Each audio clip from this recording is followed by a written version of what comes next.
the case competitions that I've been part of are pretty intense. So they will actually take all of the teams and sequester them into individual rooms with their case. And they have just not allowed to talk to anybody for that entire period that they're in there. They have to come up with their solution. I think they have 3 hours to read the case, come up with a solution, build their presentation, and be ready to present. 3 hours, right? Really, really intense. And then you get out there and you present, and it's not you're reading something, right? Like you've got to be ready to go. Now, how do you be ready to go when you've only got 3 hours to prepare? How can you do that? Simple action. You have a framework, you stick to your framework, it's a game plan, and then you go, right? And you practice that over and over and over again. So I coached a team at one point that it was a whole semester long, more than a semester and a half before they actually went out and did the competition, where twice a week we would get in there. I would sequester them in a room for 3 hours, give them their case, they come out and present, and it wasn't very smooth, right? It just is not very smooth in the beginning, right? And that's the way it is. And the judges are usually not very nice. And they're usually pretty harsh, and they ask questions and you got to be able to answer them and all that kind of stuff, right? But you know what, students love it. It's a good experience. It's a great experience to have, right? But to get good at it, practice. That's always the case with all things, right? Okay, so that gives you an idea about what these cases are. Now, there might be slightly different interpretations in different contexts, but business school wise, that is kind of how it goes. Oh, I just realized that you can do this within Zoom. That's a problem. So I guess I should not.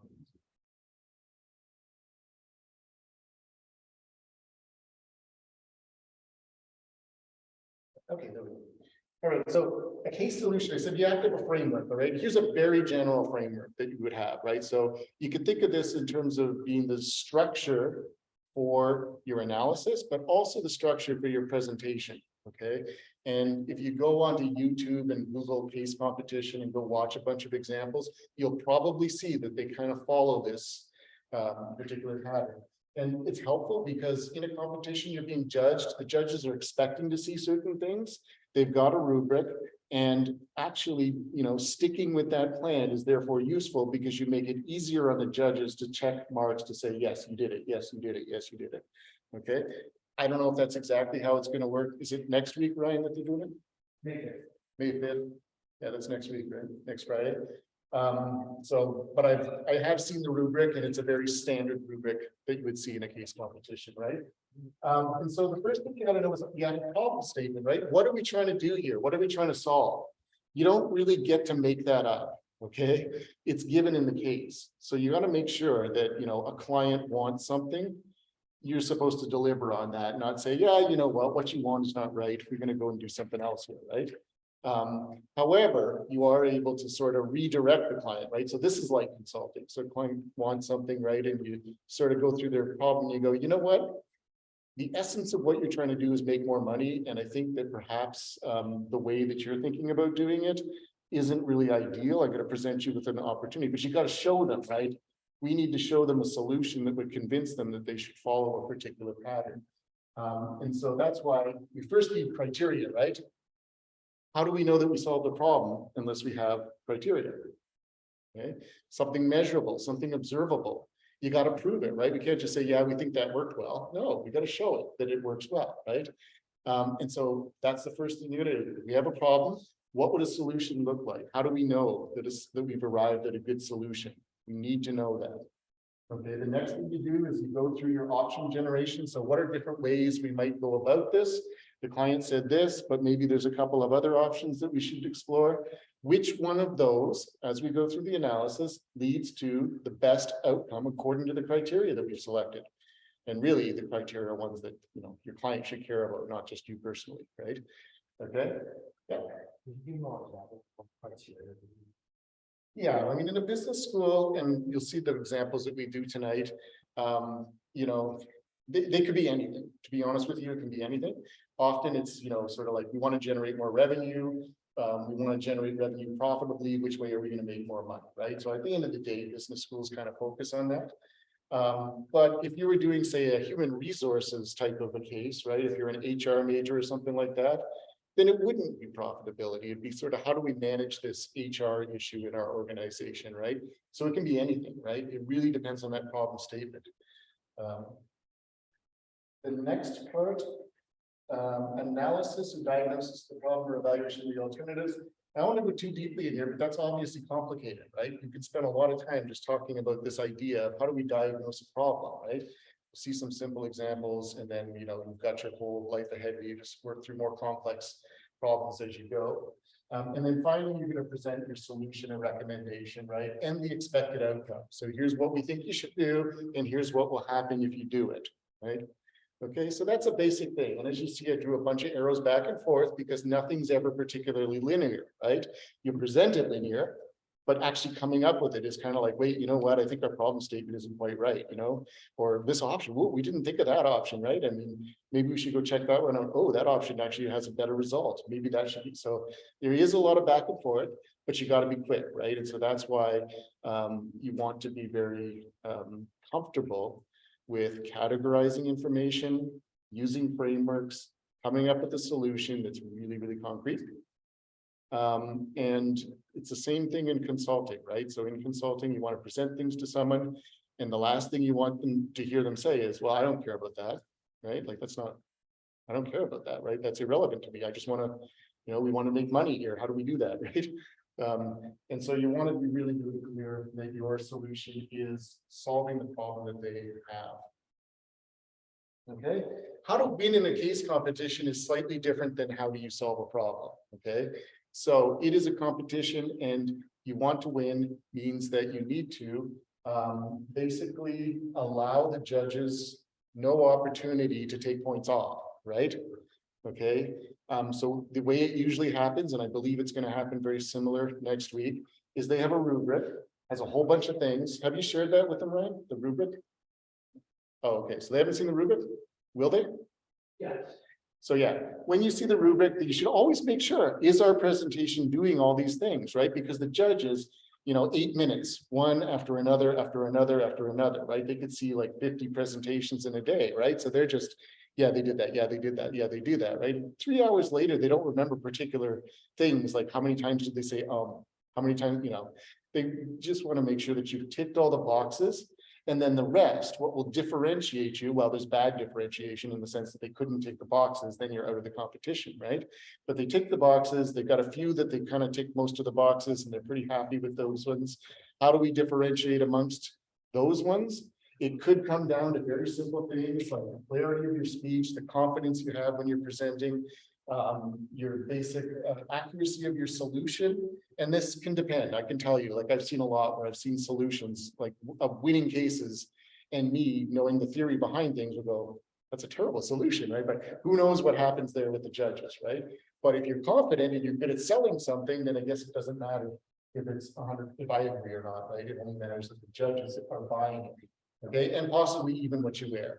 Stuff like that matters. Does anybody watch any YouTube videos of case competitions? What did you think of that, Yana? What did you see? What were your observations? Everyone, like you said, everyone was really confident and false, like you were saying. Yeah. You just want to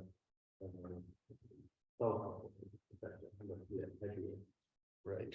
Yeah, so I mean, you know, usually as a student, you're gonna like, you sort of, I have a question, right? But as a consultant or somebody who's trying to sell something, it's more like, hey, I've got a solution, right? It's a different mindset that you got to get into, right? kind of was like no one wants knowledge and things like that, and data, but it's still approaching it with and just kept asking, being like, you know, doing something. There's no person who's not the community. You mean like the judges? Yeah, the judges. Yeah, exactly. I mean, that's actually a good mindset to go into, you know, like what's my role in a case competition is like a consultant, right? So you've got a business manager or something like that, or top management team has posed something to you, and you're the consultant that's going to solve the problem for them, right? Anyways, there's a lot more detail to go into, but I don't want to, we only have a very short time here. Things not to do in a case presentation: give excessive background information of the firm. So this goes really well. What was your name again? 10? So 10 was saying, you're like a salesperson, you're a consultant, and you're talking to the top management team. The last thing they need to hear is a bunch of history of their organization, right? It's like, we know, you've got 8 minutes to sell us something, right? Don't waste our time. Now, you think, I see a lot of people nodding and saying, oh, yeah. But I mean, I've been teaching cases for a long time. And even at the MBA level, I've got people answering questions with a bunch of bullet points that they've copied and pasted out of the case. I'm like, that's the stuff we know. Why are you telling me the stuff I already know? I'm looking for a solution here, right? Okay, so that's a terrible thing to do in a presentation. Say a lot, speak too fast, speak too slowly, speak too quietly, appear aggressive. I have a good story about that. I mean, one guy on the team that I was coaching, he's like, 6 feet tall and about 350 pounds. He was huge. And he would always have this habit of getting right up in front of the judges and he'd be like this over there. And I'm like, you know what? I wouldn't do that in a competition. You're kind of scaring people here a little bit, right? Okay, so it's a real fine balance that you're trying to achieve here, right? I mean, we want to be confident, we don't want to be arrogant, right? We want to be very direct, but we don't want to be threatening. But we also don't want to be demure and say, oh yeah, you're right, we're wrong. Our solution is terrible, right? If you get asked a question, you got to answer it. And the answer can't conflict with what you've already presented, but it's got to still satisfy the person asking the question. That's a fine art that you'll learn over time, right? Yeah. How you look at that? No, you cannot. Cannot. You cannot have a note card. You don't pull out your phone. You're looking directly at the audience only, and you are presenting. Okay, hands at the side, not rigid, loose, right?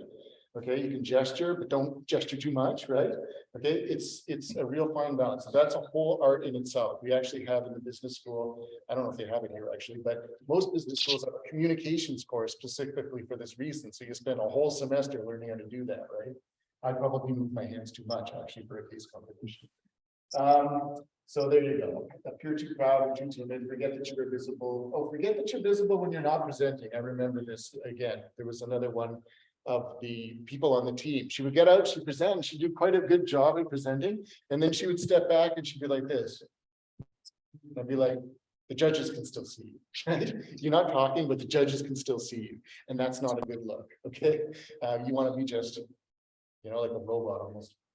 Okay. So there's a few pointers, and that's really, those are the kind of like, it's good for your first, if this is your first case competition, those are the ones you want to hit and not hit, right? Those are the things you want to be really concentrated on. And it's harder than you think, okay? So let's try a very, very simple example together, okay? And, we had to come up with something that was at a level that maybe is beneath you a little bit, but at least this way we can make sure that everybody's on a level playing field, and that we can complete it very quickly. So our client is the owner of a burrito hut in the city of Sunnyvale. That's Sunnyvale, not Vale. Her business is profitable. She wishes to expand it and increase profitability by operating the second burrito cart in the city. Would you recommend that she does so? Okay, now you can't answer that question with that information, right? Can you? You got a solution for them? Yes, you should. No, you shouldn't. You have no criteria, nothing to base our criteria on, right? Okay, so what kind of criteria would we need here? What information would we need to solve this problem?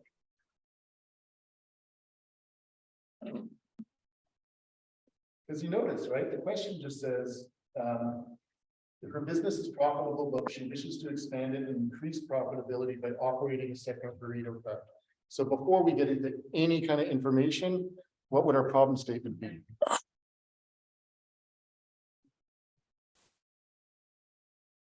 How much it would cost? Okay, that's one thing for sure. There's costs, right? So that's one piece. What else do we need? It kind of branches off of that, like how much profit they're making so that they can run an extra one. And then Right, and how do we know, how do we figure out how much profit something is making?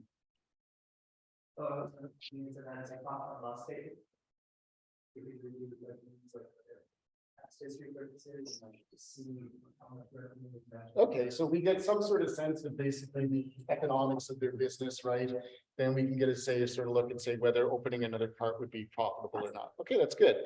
Okay, so really basic framework for this one might be something like this. The question is, should we expand?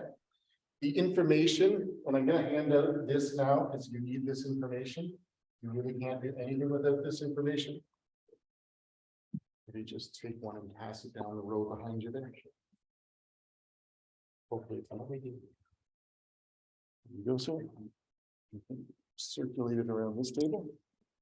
Maybe take a few more actually.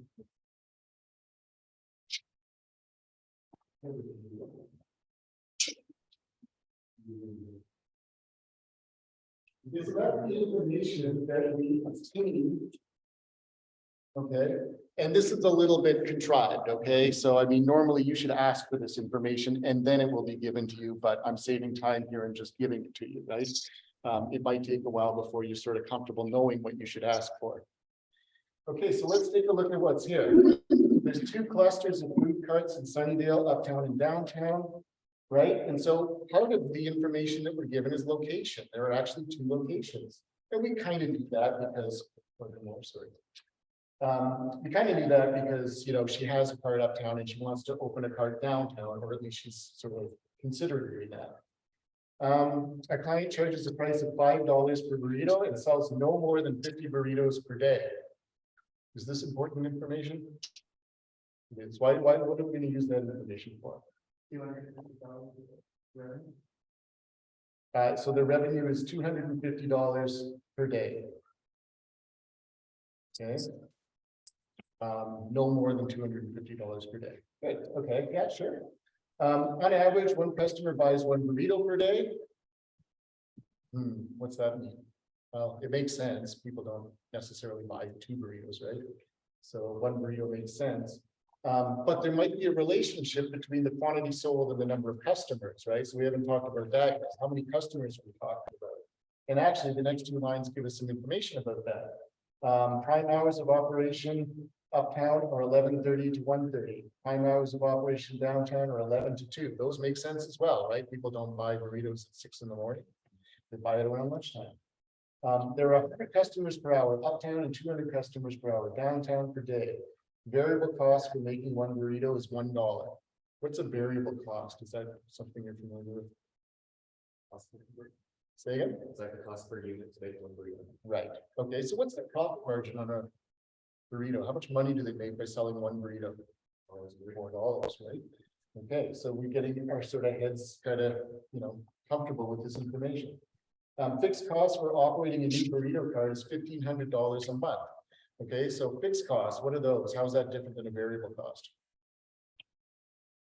No matter what we produce, you have to pay that amount. Yeah, whether I make 1 burrito or 0 burritos or 5,000 burritos, it's $1,500 a month every month, right? That's by fixed cost.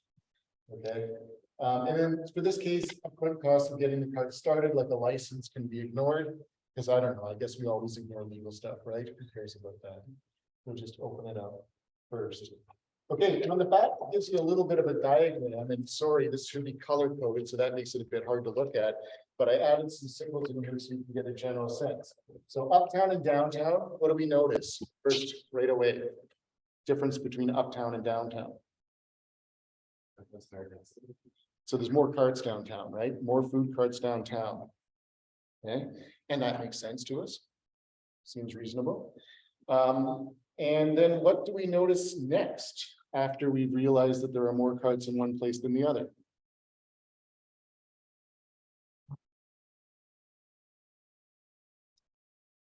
What's an important piece of information that you might grab from this diagram?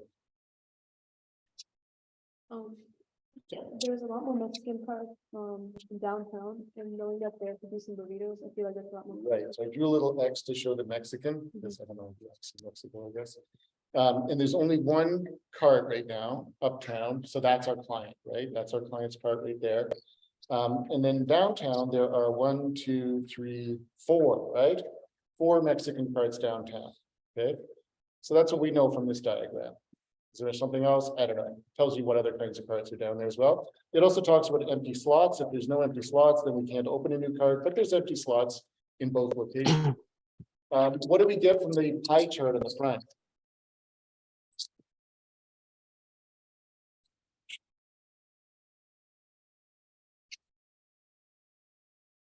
So look at where the arrow is pointing. So these are preferences that people have answered in a survey, right? So we went around, we asked, what kind of food would you prefer to have? And 40% of the people, or 40 in this case, because it was 100 customers, answered Mexican uptown. Downtown, 20% of customers selected Mexican, right? And you can see the breakdown. So that's your market segmentation, basically, right? First choice Mexican, 40% uptown, 20% downtown. All right. That's all the information we have, and we have to come up with a solution for our client. We're gonna raise it.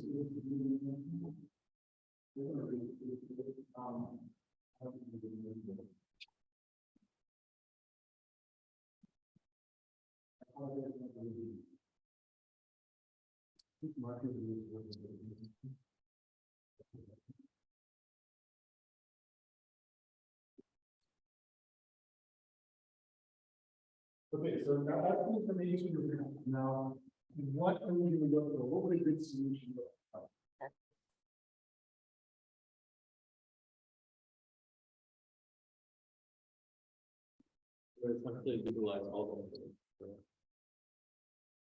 Yeah, we should utilize all our information, right? Unless it's not relevant to our decisions, but hopefully we've looked at everything as thoroughly as possible. We should definitely use all the information we have, right?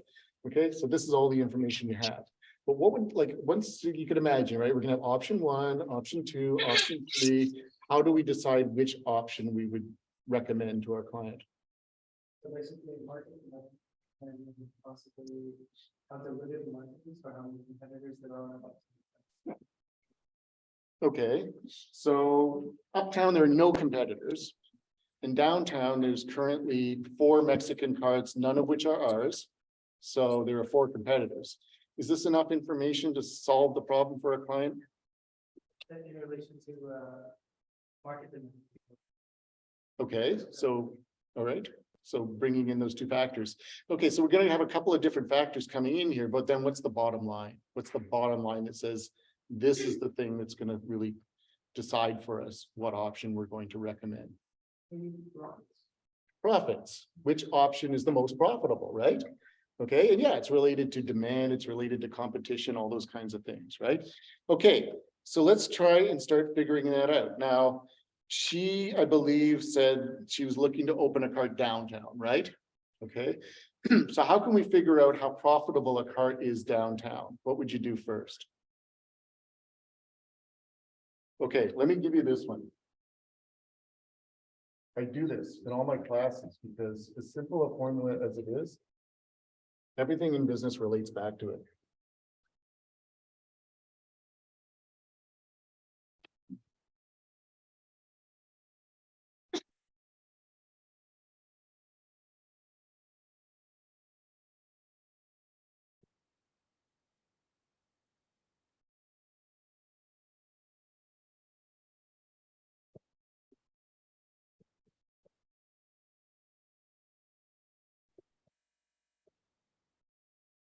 Where is Marcus turn?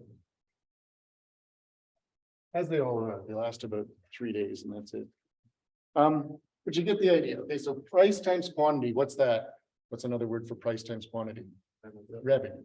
Okay, sales, revenue, right? So we sell a burrito, it's going to be $5, right? What's our revenue if we sell a burrito? $5. 5 times 1 burrito equals $5.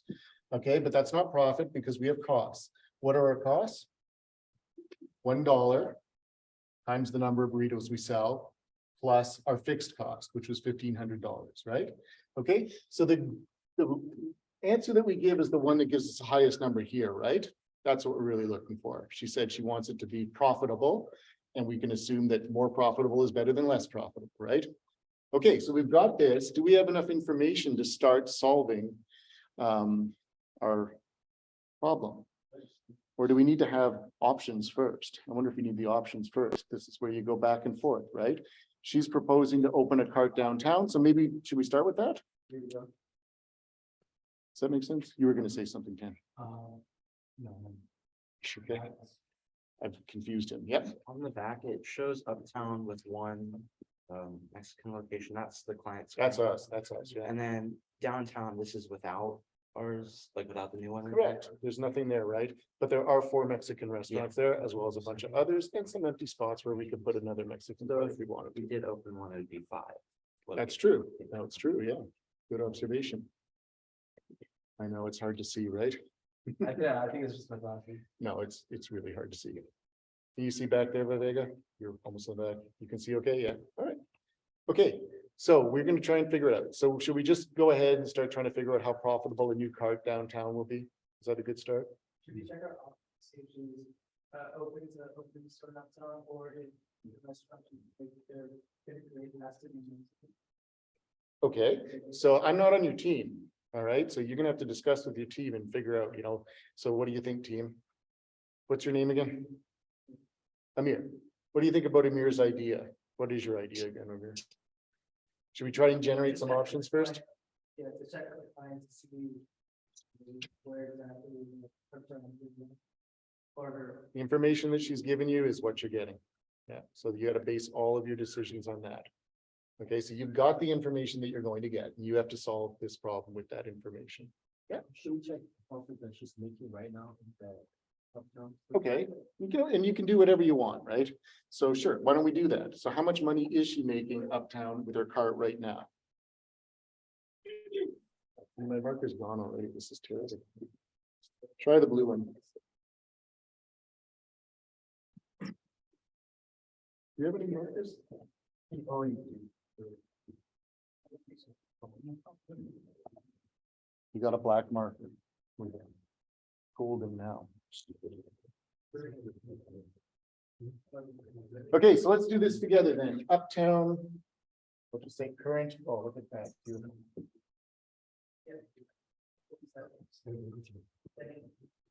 Okay, so let's apply the equation. Price is $5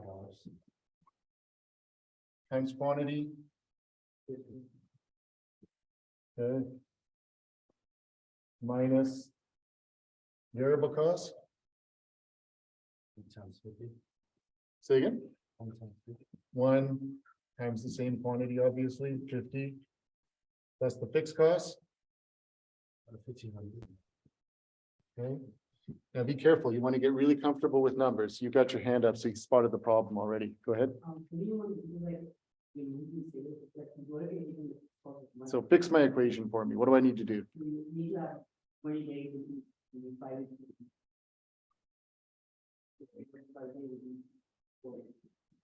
Yeah, or we could even do it another way and just sort of go.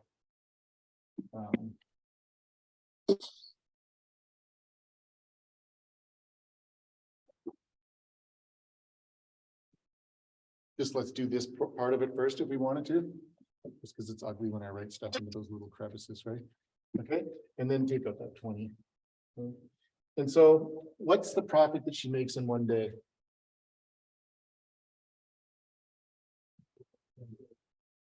Okay. So in a month? Say again, I heard mumbling, but I didn't hear the number. 6,000, how did you get that? Yes. 6,000. We got 6, we got 4, what is it? Oh. What's the equation? Times 20, right? Yeah, For times 5 20. days times 4 weeks, right? I mean, so they're living in a magical world of 20-day months, right? Okay, so 20, so that's 4,000, right? Okay, that is that profit? Why 300? No, we got that. We got that part up there. We already took into account the cost, right? Okay, so take off the 1,500, we're left with 2,500. Okay, cool. So now we know how much money she makes a month, approximately, right? Does she always sell exactly? I don't know. Who knows? But this is the information that we have, right? Okay, $2,500. Yep. This is just how I thought of it, because it says uptown, the preferred for Mexican food is 40%. So I thought of that as quantity of 40 instead of 50. Oh, okay. Okay, but it's 40%, right? It's 40% 40%. of 40% of what? says 100 customers per hour uptown. 100 customers per hour Oh, right. uptown, 40% of 100 customers per hour uptown. Yeah, so, I was wondering about the same thing about the car, so totally on the downtown, it's 83, max different rate. There's, on the information, it says, on the uptown, it's 100 customers per hour, but on the downtown, it's 200 customers per hour. But all she does is she sells 50 burritos per day, she doesn't exceed 50 burritos, so. Even if. Yeah, no, I agree. There's nothing wrong with our calculation. That's how much money she's making, right? But I might go one step forward and say, how does that help us to solve our problem? Does that help us to solve our problem? There's nothing wrong with it, okay? So when you get a case, they're not usually as simple as this. They're gonna be kind of complicated. You're gonna be sitting there going, well, what about this? What about this? What about this? But to have those moments where you step back and go, okay, what are we doing here again? Right? What is it that we're doing? It might be good to know this, but it isn't going to answer our question, right? That's not going to tell us whether or not she's going to be profitable if she opens up another one. So it sounded like this guy here, what's your name? Wilson. Wilson's got some other kind of an idea. It sounded kind of fancy. So I don't know. Can you explain it to us a little bit? Maybe I'll just erase this one. You can remember that it's 2,500. Yeah, well, I guess I'm sort of taking into consideration the amount of time the stand is going to be open per day. Hmm. Because if she keeps that stand open all day, then eventually she'll max out and hit the 50 burrito quantity. But I liked what you were saying before better. Actually. it says like prime hours uptown are 11:30 to 1:30. Okay, how many hours is that? 2 hours. 2 hours. Yeah. How many customers in a day are we going to get uptown?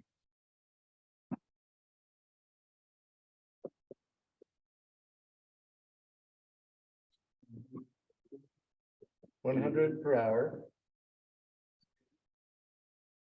times 2 hours equals 200 customers, right? Okay. And how many of those are customers for a Mexican food stand? 80. Hey, how'd you get to 80? 40% of 200.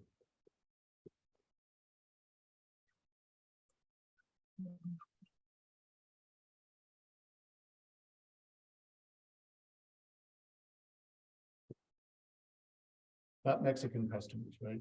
Yeah. Customers for Mexican food. So 80 customers we've got. Okay, so this is our total demand, right? Is that our demand? How many burritos will those 80 customers eat? That's only, they on average eat one. I don't know how that works on average. So some of them order a half and some of them order 2. I don't know. But on average, one a piece. So they're going to order 80 burritos, right?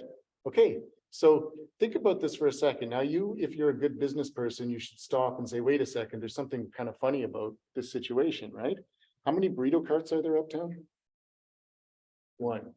How many burritos a day does it sell? There's 80 customers for Mexican food and there's no other burrito stand. What's going on here? What is going on here? Yeah, supply doesn't equal demand, right? That's not a good situation. So where's those other 30 customers going? Downtown, they get in their car and go downtown and just gotta have Mexican. No, they go to the cart that's right beside it, right? And say, forget it, whatever, we're not getting a burrito today, so let's go here, right? Okay, so that's a good thing. It's a good thing to have that in mind, right? Because we don't want to simply answer the question for her as a yes or a no, right? Usually it's not that simple where you're just going to answer yes or no. So right now we know that there's 80 customers. What about downtown? Let's do the same calculation. 200 customers per hour. How many hours? 3 hours. Equals 600 customers. You can check my math. It's been a long time since I was in elementary school. And so what percentage of those would buy Mexican food? 20%? And so what does that equal? 2 times 6 is 12. 120, right? Okay, so 120 customers for Mexican food. So we actually have a different level of demand uptown and downtown. Okay, all right, cool, great. Now, if we were to open a new cart uptown, let's do the math for what we can expect in terms of profit, okay? So if we have another cart uptown, we're gonna have quantity 80, right? Which has got 80 customers. The price, let's say it's still gonna be say profit with an underscript of U for uptown. 5 times 80 customers, so $5 times 80 customers. Minus $1 times 80 customers, right? Will give us, let's see here, 5 times 8, it's 40, right? So 400 minus 80, 320 per day. Times 20 days in a month gives us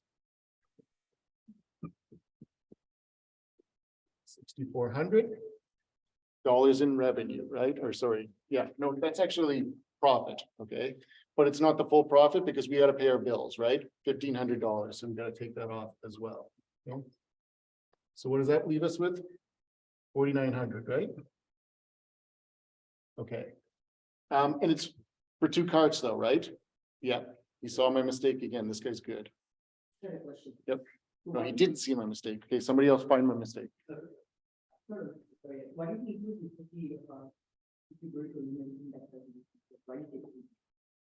Because there's 80 customers. If she can only sell 50 burritos per day, she should not be opening up another cart, right? If we open more capacity, we should be able to sell more, right? I hope so. Yeah, yeah. What's the point of expanding our business if we're not going to expand the capacity of our business, right? It's just, yeah, we're trying to find the total amount of profit and I've made a mistake and you guys didn't catch it yet. Oh, wait, Yama did. The mistake is you think that every single customer in downtown is doing. Or there. No, this is uptown. So this is uptown here, first of all. And I didn't. I calculated that 80 customers every day want Mexican food. I didn't assume that every customer was coming to my cart, only the ones that want Mexican food, because there are only 2 Mexican food carts uptown and I own them both. Did you find my mistake?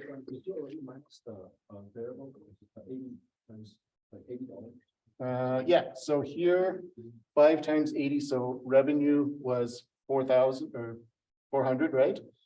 Minus $80. So $320 per day. Times 20 days, 6,400 per month, okay? All right, now they found my mistake. I don't know if this is verified. I believe these 85 hours do not the entire thing. People don't buy burritos outside of the prime hours, right? So we just. Yeah. So here's the thing, you will have uncertainties on cases when you're answering them, right? Now, if you're sort of say, well, there might be other customers as well, how are you going to deal with that? It's pretty tough, right? It's going to be kind of like you're just making a guess, right? So probably it's best to try and stick with the data that you're given in the case as much as possible. And this is not a real life thing that I'm telling you right now. It's a case competition kind of thing, right? So let's stick with the data that we've got, right? Now, you might have some cases where it's a really open-ended question. You got to go do the research, then you'll have to go out and figure out for yourself, right? What is the size of my market and all of that kind of thing, right? But you're right, there might be, right? I mean, who says there's going to be exactly 80 customers wanting Mexican food every single day? That seems a little silly, right? But that's the information we have, so we got to go with it, right? We don't have better information. If we had better information, we would use it. We also calculate, it says there's 100 customers now are outside. Should we calculate whether or not the 100 customer, like within the market segment, when you meets the criteria enough for another state? So like a feasibility. I see, okay. That sounds complicated, but yeah, I think we should. I think we should, yeah. But man, I want to get to the end of this one first. Rebecca? We opened 2 cards, then we're gonna have fixed cards, yeah, so we need 3,000 in there, right? That's what you were thinking when you were too afraid to say, right? I knew it, I knew it. Okay. All right, and how much are we gonna make per card? Oh. So it says, fixed cost for operating a new route. Is that, it doesn't say that's an existing fixed cost. See, and I get what you're saying, but the problem you're gonna run into is you're never gonna come up with a solution. So I'm assuming that the old card also has fixed costs of $1,500. It's, you know, it's a good point, right? But we got to get to a solution at some point as well. So let's assume that every card has a $1,500 fixed cost, right? And that if we had better information, we would use it. Okay, so $3,400 is what we're gonna make. So we might want to do the same thing for downtown. I think you're gonna need several hundred boards here, aren't we? Excuse me? Yep. Was it, 310 times 1 was 20? Say again? What's times 20? Was that $320 per day times 20 days in a month. 20 days? Yeah, and the reason why we're bringing it to a month is because the fixed costs are on a monthly basis, right? Got to be really careful not to mix up our time frames, right? Otherwise, numbers will be totally way off. Okay, so here's another one. Let's compare the situation to downtown. Thanks.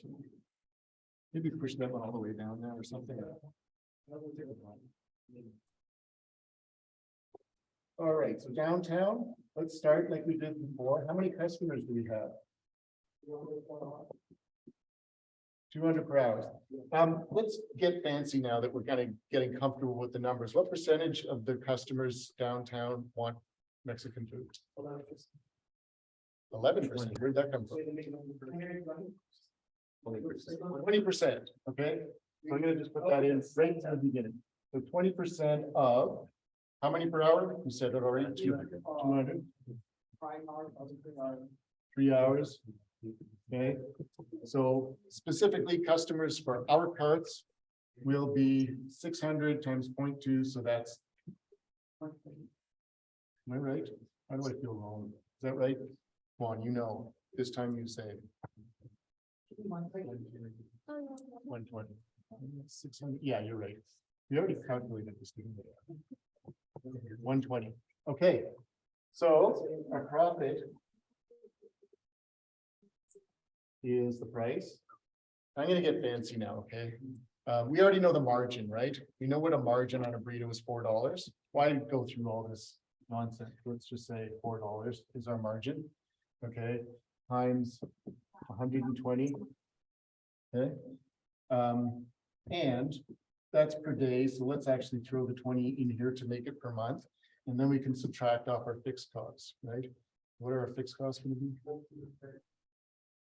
Say again? 1,500. Okay. We're gonna run into a problem. Oh, I divided the number of customers by 5 because there's 4 existing carts downtown. Yeah, that's another wrinkle, right? So you're always gonna be going against other wrinkles. So that's why it's a good thing you have multiple people on your team, right? And everybody needs to go in and say, wait a second, okay? Easy mistakes to make. So let's not go this far yet. We have 4 times 120 is 480 times 20 days. So 480 times 20, that's 9,600, is that right? Is that right? Yeah. That's the total market. But we divide by 5, because if we open a new cart, now we're gonna have 5, right? And then how much money is there per cart? How much revenue?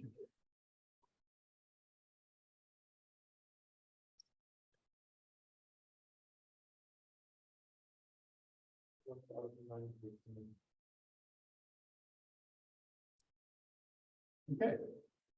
Per cart, okay, and then we've got to subtract off 1,500, right? Okay, minus the $1,500 fixed cost will give us $420. And what do we have over there? What happened to the other one? What did you do with it, right? What? Oh, it's back.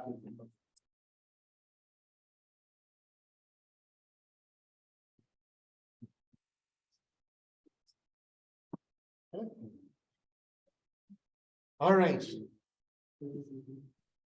So should she open another cart uptown? Or downtown? Uptown. Because you make a lot more money if we open a cart uptown, right? So she was saying I should, well, why is it she should not open a cart downtown? Opportunity comes.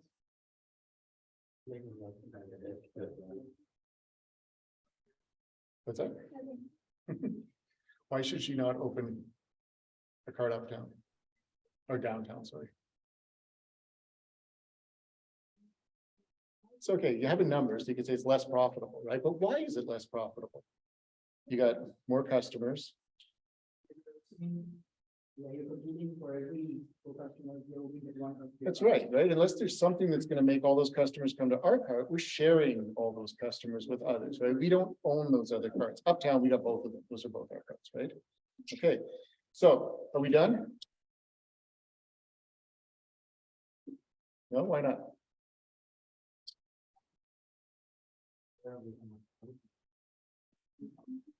I thought we were just gonna say, you should open a new cart but uptown, right? Because it's more profitable. Is that good enough? We're done?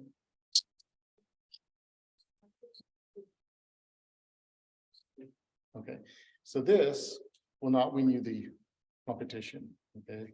That will not win you the competition and it won't win you the contract, okay? We just basically took exactly what she asked and answered it exactly as she asked it. We are consultants who have insight into business, right? And we should be applying our insight into business here to say, is that really the best solution? Okay, so let's go back to what we talked about before. Currently, with the current capacity, she can do 50 burritos per day, and there are 80 customers per day potential, which means we're not meeting the demand of 30 customers, right? Okay, so is opening a new cart uptown the answer? Is one of the options. It's one of the options, absolutely. So what's another option? Forget about downtown, competition's too intense, there aren't enough customers to justify this, right? Just forget about that. You have to calculate how much revenue you're getting with the extra 30 customers, and it is worth it to open a new cart for them. To get those extra 30 customers, right?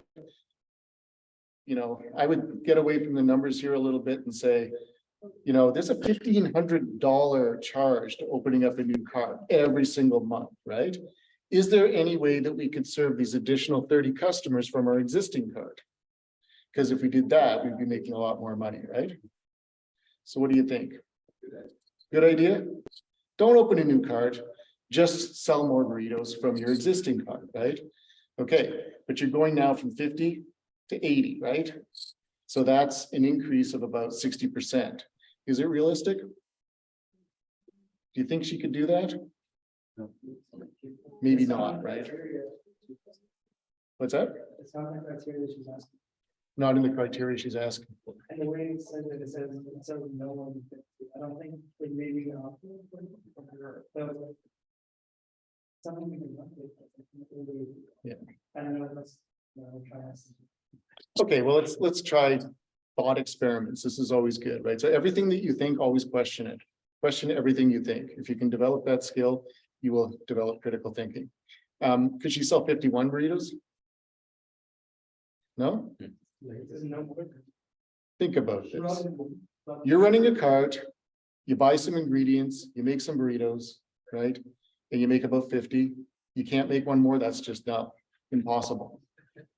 It's like, you know, we can go to the moon, we can build nuclear reactors on Earth, little small versions of the sun that can power us, but one more burrito, no, that's beyond us.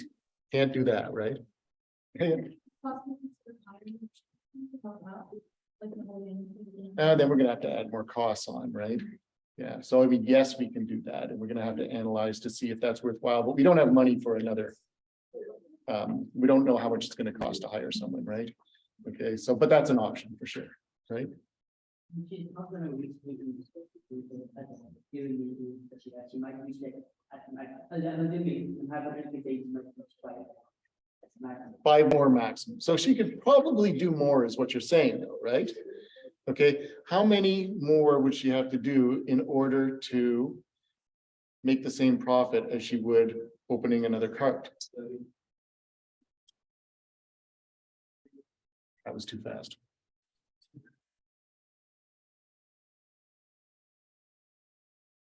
Oh, I have this.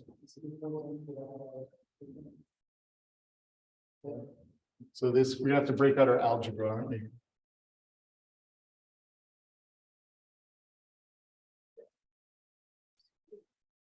I shouldn't have erased that thing before. Oh, it's 3,400 is the total amount that we're going to be able to move, right? So 3,400.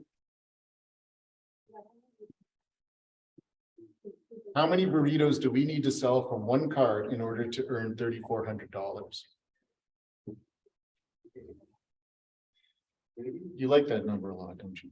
Who keeps saying that? 80. And how did you arrive at this solution, sir? But that has extra fixed costs in it, right? We're not going to have those extra fixed costs if we're only going to have one cart, right? So this changes the whole economics of the problem, right? It completely changes it. Okay, so how do we get to $3,400? Well, price is $5, right? But again, I really like this simple idea of saying $4 times Q, however many we're going to sell, right? Okay, that will give us a revenue per day. We'll multiply it by 20 in order to get per month, right? Okay, and then we're going to have to subtract 1,500 for our fixed costs, right? Okay, so can we solve for Q? Sure we can, right?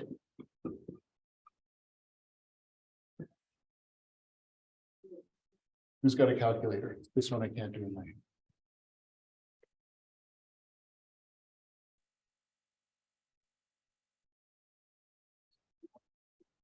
61.25 burritos. So if I sell 61.25 burritos from the existing cart that I have right now, I will actually earn the same amount of profit as I would if I opened two carts and served 80 burritos. Okay, so you see how the economics of the situation, it depends on the fixed costs here, right? Variable costs are always going to be the same. Price is always going to be the same. So the revenue equation is always going to be the same, but our costs are different, right? Okay, so what could we alternatively advise her to do?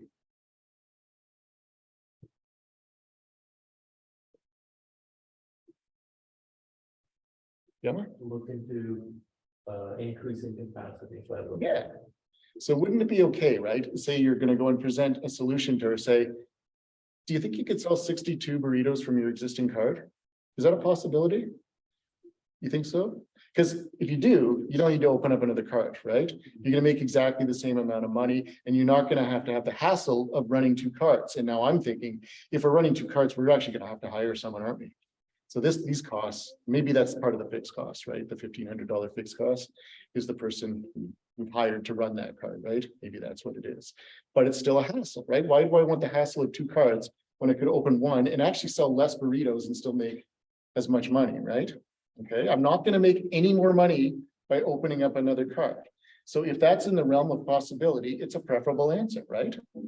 Okay, now if she says absolutely not, no, I can't do it, then say, okay, well, then if you continue to sell 50 from that cart, you're only going to be able to sell a maximum of 30 from your other cart based on demand.